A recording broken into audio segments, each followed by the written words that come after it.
یعنی ہماری خواتین کے لیے وہ رول ماڈل ہیں کہ اپنے شوہر کے ساتھ برتاؤ کیسا ہونا چاہیے، اور اسپیشلی ٹف ٹائم میں آپ طیبہ، طاہرہ، زاہدہ، صدیقہ، اور آپ عظیم ہستی ہیں کہ نبی پاک علیہ الصلوۃ والسلام کی جو پہلی زوجہ ہیں وہ آپ ہیں، اور جب تک آپ نبی پاک علیہ الصلوۃ والسلام کی زوجیت میں رہیں میرے آقا علیہ الصلوۃ والسلام نے کوئی دوسرا نکاح نہیں فرمایا۔ ایک اور خوبصورت بات کہ پیارے آقا علیہ الصلوۃ والسلام کی تمام اولاد میں سوائے حضرت ابراہیم کے جتنی اولاد ہے وہ سب حضرت خدیجۃ الکبریٰ رضی اللہ تعالی عنہا سے ہے، اور سبحان اللہ رہتی دنیا کے سیدوں کی نانی جان جو ہیں وہ حضرت خدیجۃ الکبریٰ رضی اللہ تعالی عنہا ہے۔ جنت المعالی میں آپ کا مزار شریف موجود ہے، مکہ مکرمہ میں اللہ تربت حضرت خدیجہ پر اپنی کروڑوں رحمتوں کی بارش نازل فرمائے، اور ان کے صدقے ہماری مغفرت فرمائے، اور ہماری ماؤں بہنوں کو ان کی سیرت سے اپنی زندگی میں امپلیمنٹیشن کرنے کی توفیق عطا فرمائے۔ چونکہ بات خاندان نبوت کی ہوئی ہے، اور سبحان اللہ آئیے اسی خاندان کی نسبت سے میں ایک بڑا ہی ایمان افروز آپ کو واقعہ سناتا ہوں، جس ایک واقعے میں ہم سب کے لیے بہت کچھ ہے۔ ماجرا یہ تھا کہ مولا علی شیر خدا کرم اللہ تعالی وجہ الکریم کے گھرانے میں 5 افراد تھے، بی بی فاطمہ خاتون جنت، حضرت امام حسن، حضرت امام حسین، اور ان کا ایک غلام تھا، اس کا نام تھا حارث۔ یہ 5 افراد رہتے تھے، اور 3 دن گزر گئے ان کے پاس کھانے کو کچھ نہیں تھا۔ 3 دن تک فاقہ ہے، کھانے کو کچھ نہیں ہے۔ خاتون جنت بی بی فاطمہ رضی اللہ تعالیٰ عنہ نے مولا علی سے کہا، اے علی جا کر میرا یہ لباس بیچ کر آ جاؤ۔ ذرا میں تھوڑا سا واقعہ یہ بریک کرتا ہوں، ہم ساتھ ساتھ سیکھتے بھی جائیں گے تو انشاءاللہ آج بیان میں آنے کا مقصد بھی پورا ہو جائے گا۔ یہ گھرانہ کون سا ہے؟ یہ میرے آقا کا گھرانہ ہے، یہ نبی پاک علیہ الصلوۃ والسلام کی جگر کا ٹکڑا بی بی فاطمہ رضی اللہ تعالیٰ عنہ کا گھر ہے۔ مولا علی وہ ہیں کہ جن کے بارے میں نبی پاک فرمائیں جس کا میں مولا اس کا علی مولا، یعنی اس قدر عظیم گھرانہ۔ اور سرکار دو عالم علیہ الصلوۃ والسلام کے پاس نعمتوں کی کوئی کمی؟ آپ تو وجہ تخلیق کائنات ہے نا۔ نبی پاک علیہ الصلوۃ والسلام ہی از the reason of the all creation۔ خود فرماتے ہیں کہ اگر میں چاہوں تو یہ مکے کے پہاڑ سونے چاندی کے بن کر میرے ساتھ چلنا شروع ہو جائے، اتنا اتھارٹی ہے، مگر 3 دن سے کھانے کو نہیں ہے۔ مگر اس گھرانے میں شکوہ بھی نہیں ہے، اس گھرانے میں کمپلین بھی نہیں ہے، مگر اس گھرانے کا تو حال دیکھیں کہ 3 دن کا فاقہ ہے۔ کیا کبھی ایسا ہوا کہ ہم میں سے کسی نے اپنا لباس بیچا ہو کھانے کے لیے؟ خاتون جنت، جنتی عورتوں کی سردار، آپ کہہ رہی ہیں مولا علی شیر خدا کو کہ جا کر میرا لباس سیل آؤٹ کریں اور کچھ کھانے کو لے آئیں۔ سبق مل رہا ہے کہ اگر کبھی زندگی میں کوئی تکلیف آ جائے، کبھی کوئی جناب ہماری چیزوں میں کمی ہو جائے تو شکوے نہیں کرنے، صبر کرنا ہے۔ ہمیں تو جناب تھوڑا سا کاروبار ڈاؤن ہو جائے، تھوڑی مارکیٹ ڈاؤن ہو جائے، تھوڑا سا جناب کوئی نقصان ہو جائے تو ہمارا تو چہرہ ہی بتا دیتا ہے کہ لگتا ہے بہت بڑا لاس ہو گیا ہے۔ نہیں جناب، زباں پر شکوے رنجو علم لایا نہیں کرتے، زباں پر شکوے رنجو علم لایا نہیں کرتے، نبی کے نام لیوا غم سے گھبرایا نہیں کرتے۔ اب ذرا آگے سنیے، مولا علی شیر خدا کرم اللہ تعالی وجہ الکریم وہ لباس مارکیٹ میں جا کے سیل آؤٹ کرتے ہیں، وہ لباس بکتا ہے 6 درہم کا، ٹھیک ہے؟ اب لاجک تو یہ کہتی ہے کہ 6 درہم کا اناج خریدیں اور گھر والوں کے لیے کھانا لے کر جائیں۔ اسی دوران ایک سائل آ جاتا ہے، ایک اللہ کا بندہ آتا ہے، کہتا ہے اے ابو الحسن میں بہت غریب ہوں، مجھے اللہ کے نام پہ کچھ دے دو۔ اچھا اب ہم جیسا کوئی آدمی ہوتا تو 6 میں سے چلیں، اگر بہت سخاوت بھی ہوتی تو چلے 1 درہم اسے دے دیتا، مگر یہ گھرانہ کیسا گھرانہ ہے، سخاوت کیسی ہے اس گھرانے میں۔ مولا علی شیر خدا نے 6 کے 6 درہم اس فقیر کو دے دیے، اگین ایمپٹی ہینڈڈ، سب دے دیے۔ تھوڑا آگے چلے تو ایک اعرابی آیا اور آ کر کہتا ہے، اس کے پاس اونٹنی تھی، کہ اے ابو الحسن، مولا علی کی یہ کنیت تھی، یہ اونٹنی خریدو گے؟ مولا علی کہتے ہیں میرے پاس تو پیسے ہی نہیں ہیں۔ تو کہا ادھار خرید لو۔ کہا کتنی کی دینی ہے؟ کہا 100 درہم کی۔ آپ نے اونٹنی خرید لی۔ تھوڑا اور آگے گیا تو ایک اور عربی آیا، ایک اور عربی شخص کہتا ہے اے علی یہ اونٹنی بیچنی ہے؟ کہا بیچنی ہے؟ کہا کتنے کی خریدی ہے؟ کیسا کوسچن ہے؟ بزنس کمیونٹی کے لوگ بیٹھے ہیں نا، ہم سے کوئی پوچھ لے آپ کی کاسٹ کیا ہے، اس کے بعد تو جناب وہ کلابیں لگتی ہیں، بھائی اللہ کی قسم میری تو کاسٹ ہی اتنے کی ہے۔ اچھا ہمیں سمجھ نہیں آتی، بندہ پہلے کاسٹ 1000 روپے بتاتا ہے، تھوڑی نیگوشیشن کرو تو 950 پہ آ جاتا ہے، یار ابھی تو آپ قسمیں کھا رہے تھے میری 1000 کی کاسٹ ہے۔ ہمارا یہ حال ہے، مولا علی شیر خدا گھر میں کھانے کو کچھ نہیں ہے، آپ فرماتے ہیں 100 درہم کی خریدی ہے۔ سچ کو آنچ نہیں ہے۔ وہ بندہ کہتا ہے 160 کی دینی ہے؟ آپ نے کہا بالکل دینی ہے۔ 160 میں آپ نے سیل کر دی۔ تھوڑا آگے گئے تو پہلے والا جو عربی تھا وہ آیا، کہا اے علی وہ اونٹنی کہاں گئی؟ کہا میں نے بیچ دی۔ کہا میرے پیسے دے دو۔ آپ نے 100 درہم دے دیے۔ خوشی خوشی گھر آئے اور بی بی فاطمہ کے ہاتھ میں 60 درہم رکھ دیے۔ خاتون جنت کہتی اے علی میرا جوڑا اتنا قیمتی تو نہیں تھا کہ 60 درہم کا بک جاتا؟ سنو مولا علی کیا کہتے ہیں، کہتے ہیں میں نے اللہ سے تجارت کی ہے، میں نے اللہ سے کاروبار کیا ہے، 6 ملے تھے وہ اللہ کی راہ میں خرچ کیے، اللہ نے مجھے 60 لوٹا دیا ہے۔ ہائے ہائے ہائے، اب سنیے، اب آگے سنیے اس کی، اور اس واقعے کا خوبصورت ٹرن اور سنیے گا، ایمان تازہ ہو جائے گا۔ اس گھرانے کی شان کیا ہے؟ اعلیٰ حضرت امام اہل سنت لکھتے ہیں نا، کیا بات رضا اس چمنستان کرم کی، کیا بات رضا اس چمنستان کرم کی، زہرا ہے کلی جس میں حسین اور حسن پھول۔ یہ گھرانہ ہی چمنستان کرم ہے۔ اب جب صبح بارگاہ رسالت میں گئے تو نبی پاک علیہ الصلوۃ والسلام کو یہ بتاتے، مولا علی بتاتے، اس سے پہلے سرور کائنات علیہ الصلوۃ والسلام سوال کرتے ہیں، اے علی تمہارا کل تمہارے ساتھ جو معاملہ ہوا تم جانتے ہو کیا تھا؟ مولا علی کہتے ہیں اللہ عالم و رسول عالم، حضور آپ ہی بتا دیں معاملہ کیا تھا۔ کہا اے علی جو تمہیں اونٹنی بیچنے آئے تھے وہ کوئی اور نہیں، وہ حضرت میکائیل علیہ السلام تھے۔ اے علی جو تم سے اونٹنی خریدنے آئے تھے نا وہ حضرت جبرائیل علیہ السلام تھے۔ اور جاننا چاہو گے وہ اونٹنی کون سی تھی؟ یہ وہی اونٹنی ہے کہ جس پر میری بیٹی بی بی فاطمہ خاتون جنت قیامت کے روز سواری کریں گی۔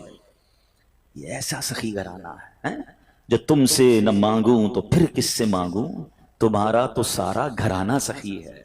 اب اس ایک واقعے سے اتنا کچھ ہے ہمارے لیے، میں کچھ اور بیان نہ بھی کروں نا، آج اسی ایک واقعے کو میں پرت بپرت کھولتا چلا جاؤں تو یہ ایک انسیڈنٹ، یہ ایک beautiful story of the family of رسول اللہ صلی اللہ تعالی علیہ وسلم میں کیا کچھ سکھا رہی ہے۔ قناعت کس کو کہتے ہیں، صبر کس کو کہتے ہیں، اللہ کی رضا پر راضی رہنا کس کو کہتے ہیں، اور پھر سخاوت کس کو کہتے ہیں، اللہ پر بھروسہ کس کو کہتے ہیں۔ ہم تو بہت عجیب و غریب لوگ ہو گئے ہیں، ہمیں تو اسباب پر بھروسہ ہے، ہماری تو کیلکولیٹر سے کیلکولیشن چلتی ہے کہ نہیں جناب اتنے سال محنت کروں گا تو یہ ملے گا، اپنے پلانز ہی ختم نہیں ہوتے، اور تھوڑا سا جناب ہمارا پلان ڈسٹرب ہو جائے تو لوگ مایوسی والی باتیں، ڈپریشن میں چلے جاتے ہیں، لوگ معاذ اللہ سوسائڈ کی باتیں کرنے لگ جاتے ہیں۔ کدھر گیا رب پر بھروسہ؟ نہ کریں ایسا۔ بعض اوقات آزمایا جاتا ہے، بعض اوقات اس میں بہت ساری حکمتیں ہوتی ہیں۔ ایک اور حدیث پاک کا واقعہ سناؤں گا پھر اپنے ٹاپک کی طرف دوبارہ آتے ہیں، کمال کا واقعہ، اور یہ واقعہ نبی پاک علیہ الصلوۃ والسلام نے صحابہ کو سنایا۔ حضرت ابو ہریرہ رضی اللہ تعالیٰ عنہ اس حدیث کے راوی ہیں۔ حضرت ابو ہریرہ کہتے ہیں کہ نبی پاک علیہ الصلوۃ والسلام نے ہمیں یہ واقعہ سنایا کہ بنی اسرائیل میں 3 شخص تھے۔ اب ذرا غور سے سنیے گا، ہم میں سے کئی لوگ ایسے ہیں جو پچھلے 5 10 15 سالوں میں اللہ نے ان کو بڑا عروج دیا ہے، اللہ آپ کو اور ترقی دے، آپ کے رزق حلال میں اللہ اور برکت دے، مگر غور سے سنیے گا۔ آقا علیہ الصلوۃ والسلام فرماتے بنی اسرائیل میں 3 لوگ تھے، اللہ کریم کو ان کی آزمائش مقصود ہوئی، ان کا ایگزامینیشن مقصود ہوا۔ وہ تینوں بندے کون تھے؟ اس میں ایک بندہ تھا جس کو برس کا مرض تھا، کوڑ کا مرض ہوتا ہے نا، ایک بندہ تھا جس کی آنکھیں نہیں تھی، نابینا تھا، اور ایک بندہ تھا جس کے بال ہی نہیں آتے تھے، گنجا تھا، اس کی تمنا بڑی تھی کہ بال آ جائے۔ تینوں کسی نہ کسی پرابلم، کسی کلیمٹی، کسی ڈیفیکلٹی میں تھے۔ اللہ نے ایک فرشتہ بھیجا ان کے پاس۔ سب سے پہلے فرشتہ گیا برس کے مریض کے پاس، جس کے جسم پر داغ تھے، عجیب و غریب اس کی جلد تھی، سکن تھی، لوگ اس سے دور ہٹتے تھے۔ اس نے برس کے مریض کو کہا کہ بھائی یہ بتاؤ تمہاری سب سے بڑی تمنا کیا ہے؟ وہ کہتا ہے میری سب سے بڑی تمنا یہ میری بیماری دور ہو جائے، لوگ مجھ سے دور ہو جاتے ہیں، میری باڈی پر عجیب عجیب قسم کے داغ ہیں۔ فرشتے نے دعا کی، اس کے جسم پر ہاتھ پھیرا، اس کی باڈی بالکل ٹھیک ہو گئی۔ کہ یہ بتاؤ تمہیں مال کون سا اچھا لگتا ہے؟ تو وہ بندہ کہتا ہے کہ مجھے جو ہے وہ اونٹنی بڑی پسند ہے۔ فرشتے نے اس کو ایک اونٹنی دی جو گابن تھی، بچہ دینے والی تھی۔ فرشتہ آگے چلا گیا۔ اب فرشتہ پہنچا دوسرے بندے کے پاس، اور وہ بندہ تھا جو گنجا تھا، اس کے بال ہی نہیں آتے تھے۔ فرشتے نے کہا تیری خواہش کیا ہے سب سے بڑی؟ کہتا بس میرے بال آ جائیں، اس سے بڑی کیا تمنا ہے۔ فرشتے نے اس کے سر پہ ہاتھ پھیرا، دعا فرمائی، اس کے بال آ گئے۔ کہ تجھے مال کون سا پسند ہے؟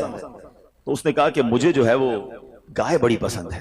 اس کو ایک گابن گائے، بچہ دینے والی گائے دی۔ 3rd پرسن کے پاس فرشتہ کیا، وہ کون تھا؟ اندھا تھا، مادرزاد، بائی برتھ بلائنڈ۔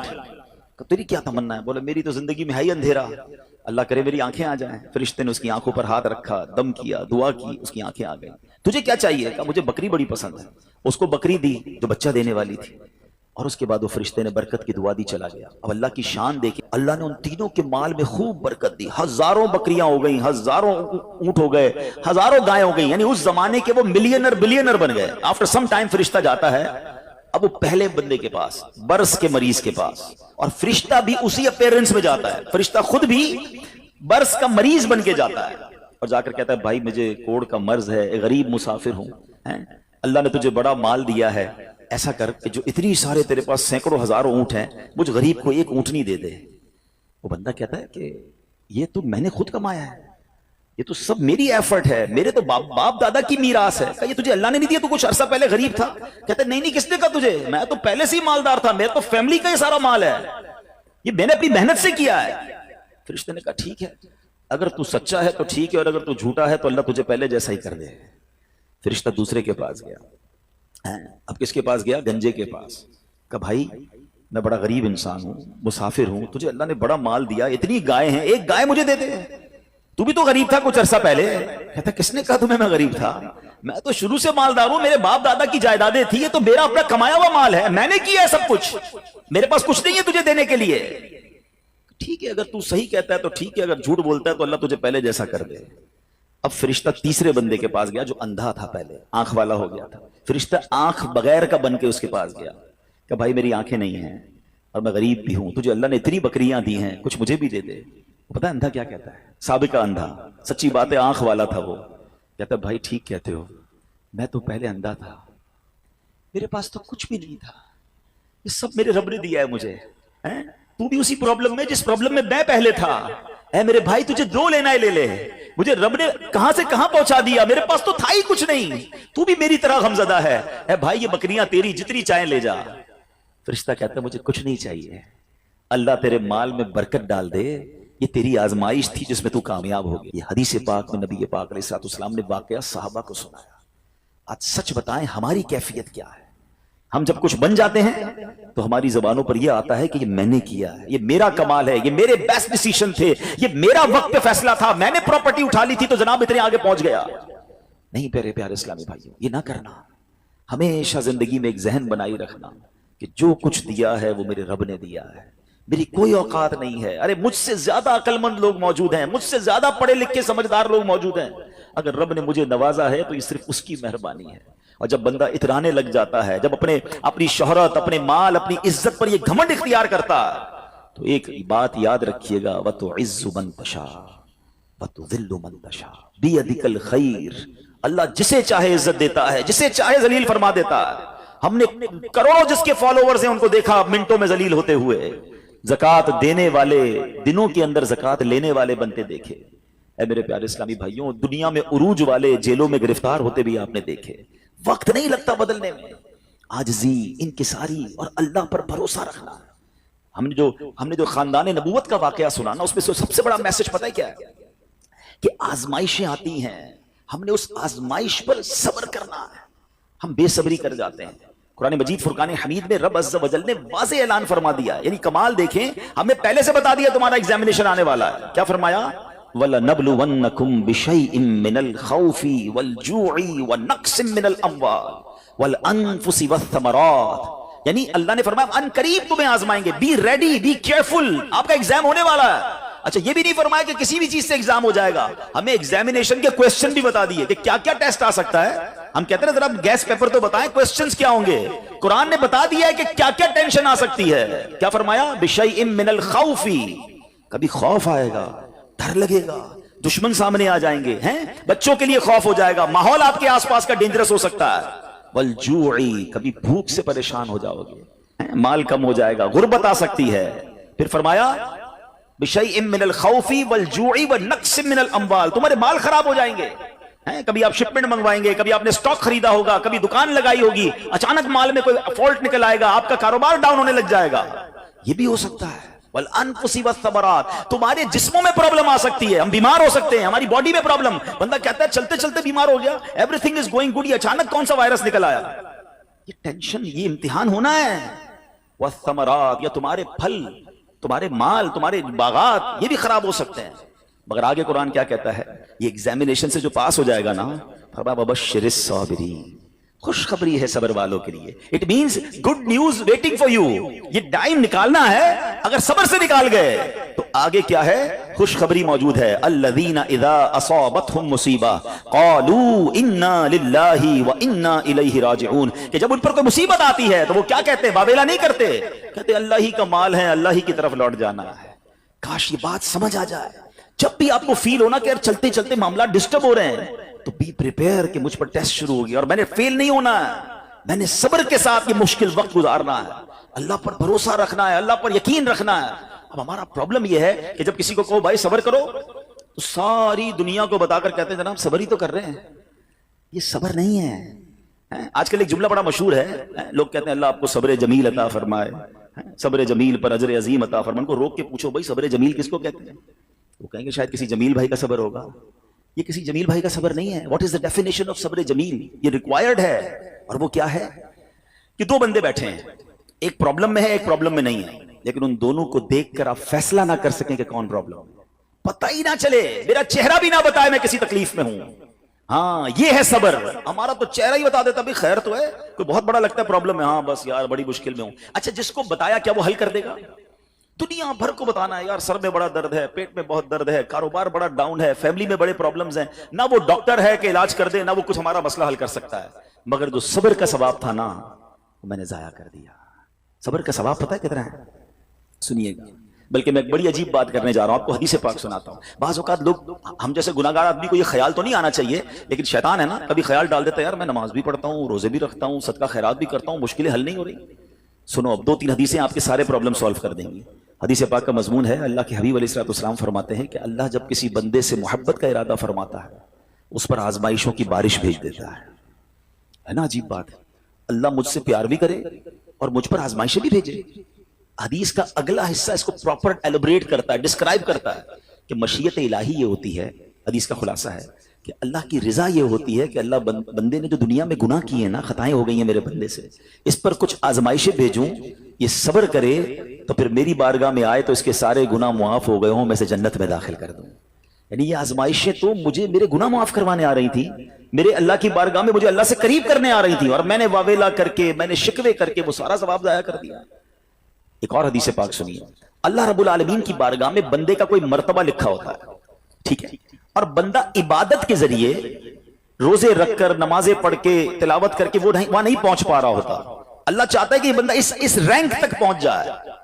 اللہ اس پر آزمائش بھیجتا ہے تاکہ میرا بندہ صبر کر لے تو اس کو وہ مرتبہ عطا ہو جائے. ہائے ہائے, یعنی آزمائش مجھ پر میرے رینک بلند کرنے, میرے درجے بلند کرنے آئی, اور ہائے میری بے صبری کہ میں نے وہ سب ثواب ضائع کر دیا. نہ کریں میرے پیارے اسلامی بھائی, مشکلیں آتی ہیں. اچھا پھر پتہ ہے پرابلم کیا ہے؟ ہمارا ایک اور بڑا ایشو ہے, ہم کسی کو مسکراتا دیکھتے ہیں, کسی کو اچھے کپڑے دیکھ لیتے ہیں, کسی کی بڑی گاڑیاں دیکھ لیتے ہیں, کسی کا بڑا گھر دیکھ لیتے ہیں, ہمیں لگتا ہے یار یہ کتنا مزے میں, یار میں ہی اکیلا پریشان ہوں. یہ آپ کی بھول ہے. ایک بات یاد رکھیے گا, زندگی کی گاڑی مسائل کے پہیوں پر ہی چلتی ہے. امیر کے مسئلے اور ہیں, غریب کے مسئلے اور ہیں. شہرت جس کو ملی ہے نا اس کے پرابلمز اور ہیں, جو غیر معروف ہے اس کی پرابلم اور ہے. زمانے میں ہر کسی کو کچھ نہ کچھ ایشو ضرور ہے. یہ نہ سمجھے کہ یار یہ اتنا مسکرا رہا ہے, کیا پتہ اس مسکراہٹ کے پیچھے کتنے دکھ چھپائے بیٹھا ہے. آپ یقین کریں, بلیو کریں, ایسا نہیں ہے کہ سب لوگ 100% خوشحال ہیں. پرابلم سب کے ساتھ ہوتے ہیں. ابھی میں کیا بتاؤں آپ کو, ہمارے پاس تو لوگ دعائیں کروانے آتے ہیں نا, ایسی پرابلم بتاتے ہیں کہ پیروں سے زمین نکل جاتی ہے. بعض اوقات ہم اتنے بڑے گھر میں جاتے ہیں, اس کی گاڑیاں کروڑوں روپے کی کھڑی ہیں, ان سے ملاقات ہوئی, وہ کہتے ہیں حضرت آپ سے الگ سے دعا کروانی ہے. جب وہ بیچارہ اپنا مسئلہ بتاتا ہے نا, ہمیں لگتا ہے یار ہمارا تو غم ہی کچھ نہیں ہے, یہ کتنی بڑی آزمائش سے گزر رہا ہے, کتنی بڑی پرابلم سے گزر رہا ہے. میں آج کی آپ کو مثال دیتا ہوں. ایک ہمارے بہت اچھے بھائی تھے, آج سے کچھ عرصہ پہلے انہوں نے ہمیں ایک ماشاءاللہ پراپرٹی دعوت اسلامی کے لیے, بچیوں کے مدرسے کے لیے دی, اور اس کے چند دنوں بعد ان کا وصال ہو گیا. ان کو بیچاروں کو کینسر تھا. میں ان کے گھر پہ دعا کرنے گیا. ان کے بیٹے نے مجھ سے جب گلے لگانا تو بیٹا رونے لگا. اچھا میں سمجھا کہ بیچارہ اپنے والد کو یاد کر کے رو رہا ہے, ظاہر ہے 16 دن پہلے انتقال ہوا. اندر گئے, دعا کی, اس کے بعد میرے کان میں کہتا ہے کہ عبدالحبیب بھائی اس وقت میری زوجہ ہاسپٹل میں ہے. میں نے کہا کیا ہو گیا؟ کہ میری وائف کو بلڈ کینسر ہو گیا ہے. والد کا کینسر میں انتقال ہوا ہے. اللہ نے بڑا نوازا ہے ان کو, جیولرز ہیں, لیکن میں یقین کریں, میں آپ کو سچ بتا رہا ہوں, میں گاڑی میں بیٹھ کے میں بھی رونے لگا, کیونکہ وہ بندہ جب مجھے چھوڑنے آیا نا پھر میرے گلے لگ کے رو رہا تھا. میں سوچنے لگا یار کتنا دکھ ہے لوگوں کو, اللہ نے کتنی بڑی ہم پر مہربانیاں کی ہیں. اگر مجھے کوئی بڑی بیماری نہیں ہے, میرے بچے میرے ساتھ ہیں, میری فیملی میرے ساتھ ہے, نہیں چاہیے یار دنیا کے سارے اللہ تللے نہ ملے اتنی ساری لگژریز, صحت سے بڑھ کے کچھ نہیں ہے, مگر ہمیں اس کی قدر ہی نہیں ہے, ہمیں اس کی کوئی اہمیت کا اندازہ ہی نہیں. پوچھو ان سے, کروڑوں روپے ہیں مگر علاج نہیں ہو پا رہا, ڈاکٹر بعض اوقات مایوس کر دیتے ہیں.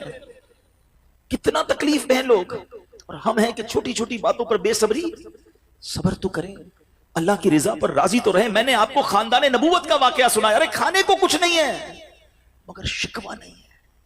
کاش یہ بات ہمیں سمجھ آ جائے اور ہم ہر حال میں اللہ کا شکر ادا کرنے والے بن جائیں. اور ایک اور میں آپ کو بات بتاؤں, ہم جو دنیا والوں کو بتاتے ہیں نا ہوتا کچھ نہیں ہے اس سے. مت بتایا کرو دنیا والوں کو, صحیح بتاتا ہوں, مت بتایا کرو, اپنے غم مت بتایا کرو.